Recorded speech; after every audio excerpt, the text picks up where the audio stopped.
হঠাৎ করে যে স্বাভাবিক খাবার যায় তার চেয়ে উন্নত মানের খাবার, পোলাও, গরুর গোস্ত, দুই টুকরো গরুর গোস্ত, অর্ধেক রোস্ট, একটা মিষ্টির অর্ধেক, এবং গ্লাসে করে ঢেলে একটু কোমল পানীয় দেওয়া হয়েছে। তো এগুলো দিয়ে বুঝতাম যে আজকে ঈদ হয়েছে, ঈদের দিন আমাদের উন্নত মানের খাবার দেওয়া হতো। আমি নিচের দিকে তাকাচ্ছিলাম যে আমি তো ছোট দুটো মেয়ে রেখে গেছি, ছোট দুটো মেয়ে কই। যখন আমার দুই মেয়ে আমার সামনে আসে আমি অবাক হয়ে যেতে বড় হয়ে গেছে। আপনি গুম হওয়ার আগের বাংলাদেশের চিত্র এবং গুম হওয়ার পর আপনি যদি মুক্ত হয়েছেন তখন বাংলাদেশের চিত্রটা কেমন ছিল, বন্দিশালায় ঈদকে কীভাবে উদযাপন করতেন, কুরবানির ঈদ বিশেষ করে, এবং ছোটকালের ঈদের সাথে সেগুলো কীভাবে স্মৃতিচারণ করতেন?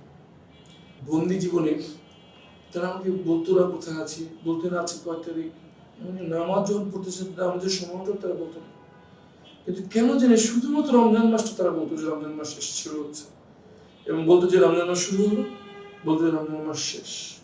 এর মাধ্যমে আমি রোজা ঈদ বা ঈদ উল ফিতরটা আমি বুঝতে পারতাম। কোরবানি ঈদটা তারা বলতো না, কিন্তু প্রথম থেকে বুঝতে পারতাম না। হঠাৎ করে যে স্বাভাবিক খাবার যায় তার চেয়ে উন্নত মানের খাবার, পোলাও, গরুর গোস্ত, দুই টুকরো গরুর গোস্ত, অর্ধেক রোস্ট, একটা মিষ্টির অর্ধেক, এবং গ্লাসে করে ঢেলে একটু কোমল পানীয় দেওয়া হয়েছে। তো এগুলো দিয়ে বুঝতাম যে আজকে ঈদ হয়েছে, ঈদের দিন আমাদের উন্নত মানের খাবার দেওয়া হতো। মাঝে মাঝে আমাকে ভালো পরিমাণ খাবার দেওয়া হতো। খাবার বন্টন যারা করতো তাদের মধ্যে যদি নমনীয় কেউ করতো তারা একটু বাড়িয়েই দিত আর কি খাবারটা। সারা বছর ঈদের জন্য ভাগ করতাম, পোলাও কোরমা খেতে পারবো এই জন্য। তো যেদিন ভোরে প্রথম ঈদের প্রথম দিন সকালবেলা যখন খাবার দেবে দেখলাম যে সেমাই এবং দুটি লুচি দেওয়া হয়েছে। আমি সেমাই কাটছিলাম, দুধ চোখ থেকে দর করে পানি পড়ছিল যে আমার আনুমানিক 1 বছর পর মিষ্টি কিছু খাওয়া। তো মনে মনে এই জন্য চোখে মনে পড়ছিল যে ছোট্ট একটু মিষ্টি জিনিস খাওয়াটাও জানবো কত মনে আমরা ভুলে যাই।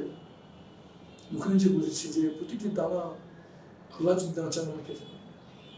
তো আমি ঈদটা আমার স্মরণীয় এই জন্য যে ঈদের দিন ভালো কিছু খেতে, আর খেতে আমার প্রচন্ড উৎসুপাত করতাম যে আমার সন্তানদের কাছে সবচেয়ে বেশি মনে হতো ঈদের দিন মেয়েরা কীভাবে ঈদ করছে, সন্তানরা কীভাবে ঈদ করছে, মা কীভাবে ঈদ করছে।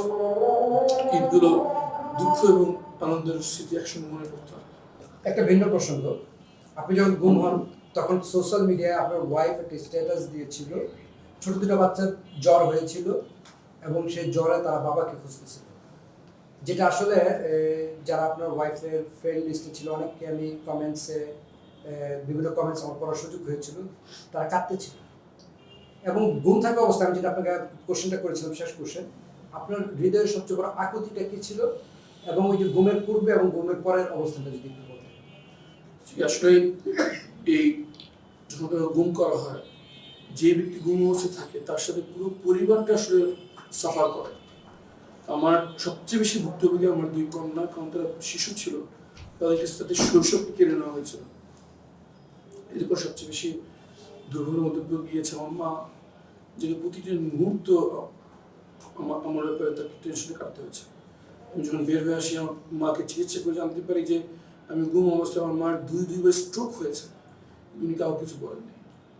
এবং আমার স্ত্রী যিনি 8টি বছর এই অনিশ্চয়ের মধ্যে কাটিয়েছেন, যে সে নিজে কি পরিচয় দেবে, সেটি বিবাহিত না বিধবা। আমার ভাই বোন যারা আছেন তারা তাদের প্রতিনিয়ত আমরা বলি যে রক্তের সম্বন্ধ কোনো ছিন্ন হয় না আসলে, যদিও তারা দূরে থাকেন কিন্তু সর্বনিম্ন প্রতিনিয়ত তারা আমাকে মিস করছেন। প্রতিটি মুহূর্তে প্রতিটি এই দীর্ঘ 8 বছর সবার জন্য খুবই ট্রমাটাইজিং একটা এক্সপিরিয়েন্স ছিল। বের হয়ে আসার পর আমার সবচেয়ে বড় আফসোস হচ্ছে যে আমি আমার পরিবারকে যতটুকু সময় দেওয়া উচিত সেটা আমি দিতে পারছি না। কিন্তু আমি নিজেকে এভাবে সান্ত্বনা দিই যে হয়তো আমার পরিবার হয়তো বঞ্চিত হচ্ছে, তো এর মাধ্যমে হয়তো একটু কিছু করে যেতে পারবো যাতে আমার মতো দুর্ভাগ্য আর কারো কোনোদিন এই বাংলা মাটিতে না। আমার স্ত্রী, আমার পরিবার, তারাও আন্দোলনের পরিবার, তারাও বাংলাদেশকে পরিবর্তনের এই সংগ্রামে জড়িত। তারাও নিজেরাও, আমি যেমন মাঠে আছি তারাও মাঠে আছে। গুম থেকে ফেরার পর আপনাদের মেয়ে আপনার প্রতি অনুভূতিটা কি ছিল, প্রথম দর্শনটা তারা কিভাবে আপনাকে রিসিভ করলো, এবং তাদের এখনকার অনুভূতি আকুতিটা কি? যখন ফেরত আসি ঘরে, আমি নিচের দিকে তাকাচ্ছিলাম যে আমি তো ছোট দুটো মেয়ে রেখে গেছি, ছোট দুটো মেয়ে কই। যখন আমার দুই মেয়ে আমার সামনে আসে, আমি অবাক হয়ে যেতে বড় হয়ে গেছে একেবারে। ওই মুহূর্তটা ছিল একটি বিস্ময় এবং শখের মোমেন্ট। আমি ওদেরকে চিনতে পারিনি, একজনকে এত বড় হয়ে গেছিল, ছোট ছিল। ওরা আমাকে চিনতে পারে, আমার ছবির সাথে আমার কোনো মিল ছিল না। সো আমাকে পিতা হিসেবে গ্রহণ করতে সময় লেগেছে। পিতার ইমেজ যা ওদের মনে, আমি ভিন্ন দুই ব্যক্তি ছিল। আর আমি সে অবস্থায় এসেছি যখন তারা বেলুন দিয়ে খেলতো, যখন তারা পার্কে ঘুরতে গেলেই তাদের সবচেয়ে বেশি আর কিছু চাওয়া ছিল না। এখন তারা পূর্ণাঙ্গ টিনেজ গার্লদের চাওয়া, তাদের মাইন্ডসেট, এগুলো বুঝতে আমার সময় লেগেছে। তো আমাদের প্রথম 3 মাস একজন আরেকজনকে এমন আছে আমরা নতুন করে চিনছি। ইংরেজি আমরা বলি you have to find each other মানে over again, all over again. তো আবার মনে হচ্ছে যে আমরা নতুন করে পরিচয় হলো আমাদের। আলহামদুলিল্লাহ এখন ধীরে ধীরে আমাদের তাদের সম্পর্ক বাড়ছে। আমি বুঝতে পারছি কিভাবে আগে বাচ্চা মেয়েদের কিভাবে আদর করতে হয় জানতাম, এখন গ্রোন আপ গার্লদের কিভাবে ফাদার হতে হয় সেটা শিখছি আমি, টিনেজারদের ফাদার কিভাবে হতে হয় আমি শিখছি। এবং আলহামদুলিল্লাহ আমাদের দুজনেরই ট্রমা হিল হচ্ছে আমাদের দুজনের আমাদের মাধ্যমে।